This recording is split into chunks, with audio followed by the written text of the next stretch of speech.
Салам, мен Айлета Желдеңова, Жылдыз Академияға қош келдіңіздер.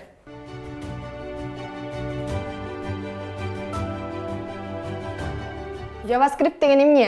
Жана эмне үчүн аны үйрөнүү керек? Жөнөкөй сөз менен JavaScript же JS бул программалоо тили. Көбүнчө веб баракчаларга интерактивдүүлүк берүү үчүн браузерлерде сценарий тили катары колдонулат. Эгер белгилөө тили HTML-ди адамдын скелети менен, ал эми каскаддык стиль таблицасы CSS-ти анын тышкы көрүнүшүнө жооп бере турчу ген менен салыштыра турсак, анда программалоо тили болгон JS аларды кыймылга келтирип, иштете турчу баш мээси жана нерв системалары деп элестетсек болот. Веб иштеп чыгуу тармагында JavaScript мобилдик тилкемелерди түзүүдө кеңири колдонулат. Жада калса бэкенд тармагында дагы. Албетте, JS веб тиркеме, веб баракчаларда кардар тарабында иштөөчү жетекчи тил катары болуп эсептелинет. Тактап айтсак, фронтенд тармагындагы тил. Азыркы учурда дээрлик ар бир фронтенд проектинде анын ичинде сайт түзүүдө JavaScriptсиз код жазылбайт. Балким сиздер jQuery, Vue.js, React, Angular, Node жана башка ушул сыяктуу библиотекалар жөнүндө уксаңыздар керек. Ал эми булардын бардыгы JavaScript тилинде жазылган. Албетте булардын ар бирине кийинки чыгарылыштардын биринде сөзсүз токтолобуз. Алгач бул тил менен код жазуудан мурда анын кандай системада иштери тууралуу түшүнүүбүз шарт. Андай болсо JavaScript кандай иштейт? Биринчиден, биз веб-сайттарды көрүүдө JavaScript браузерден жана андагы программалардан иштелип чыгат. Браузер колдонуучу тарапка JavaScript кодду иштеп чыгып, анан экранга көрсөтүп берүү үчүн белгилүү кыймылдаткычтарды өзүнө камтыйт. Тактап айтсак, качан колдонуучу сайтты көрүү үчүн аны ачканда жогорудагы кыймылдаткычтар жардамга келет. Экинчиден, Node'дун пайда болушу менен JavaScript браузердин жардамысыз дал операциондук системанын өзүндө иштелип чыгып, жана аны менен өз ара байланышта боло алат. Бул программисттерге JavaScript'те код жазууда бир гана фронтендте гана эмес, бэкенд тармагында дагы жазууга мүмкүнчүлүк түздү. Эми болсо JavaScript инструкцияларынын структураларын карап чыгууга убакыт келди окшойт.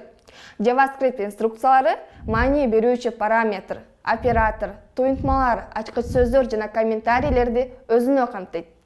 Маани берүүчү параметрлер. JavaScript тилинде бир нече түрдөгү маанилер бар. Биринчиси туруктуу маанилер же литералдар. Мисалы 25 бул бүтүн сандын литералы, 23,5 бул бөлчөк сандын литералы. Ал эми массив ичиндеги 15, 7, 89 массив литералы болсо, ал эми тармакча ичинде жазылган JavaScript сөзү сап литералы болуп эсептелинет. Экинчиси константалар мааниси, ал эми үчүнчүсү өзгөрүлмөлөр мааниси. Программалоо тилдеринде константа жана өзгөрүлмөлөр дал ушул тартипте жазылып, жана маалыматты сактоо үчүн колдонулат. Операторлар кошуу, кеметүү, көбөйтүү, бөлүү белгилери сыяктуу JavaScript тилинде көптөгөн ар түрлүү операторлор кездешип, аткарыла турчу операциялардын маанисин билдиришет. Мисалда, эки сөздү бириктирүү үчүн кошуу операторун колдонуудабыз. Туюнтмалар бул өзгөрүлмөлөрдүн маанисин жооп катары кайтарып берүүчү маанилердин, өзгөрүлмөлөрдүн жана операторлордун айкалышы. Ачкыч сөздөр. JavaScript инструкциялары көбүнчө ачкыч сөздөрдүн жардамы менен башталып жазылат. Ачкыч сөздөр JavaScript'ке кайсыл аракетти ишке ашыруу керектиги жөнүндө маалыматты жиберет. Биздин мисалда ачкыч сөз let браузерге жаңы өзгөрүлмөнү ачуу керектиги жөнүндө маалымат берүүдө. Комментарийлер.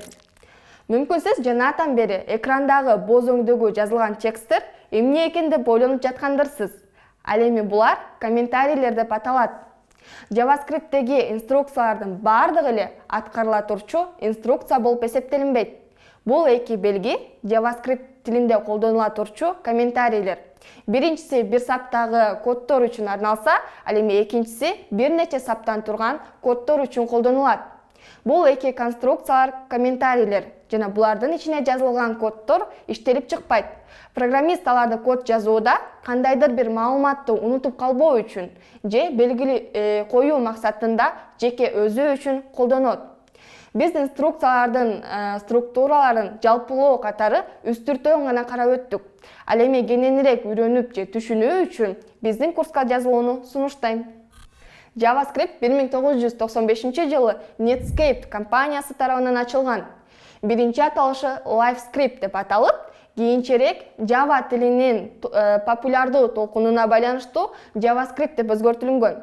Рейтингти карай турган болсок, дүйнө жүзүндөгү программалоо тилдеринин арасынан алдыңкы 6-чы катарды JavaScript ээлейт. Азыркы учурда анын позициясы алдыны көздөй өсүүдө. Андыктан бул тилди өздөштүрүү менен алдыны көздөй кадам таштаңыздар. Кийинки чыгарылыштан көрүшкөнчө. Ушул башка фронт ушул жана ушул сыяктуу башка жок андай эмес. Менен башталып жазылат. Көрүшкөнчө жок.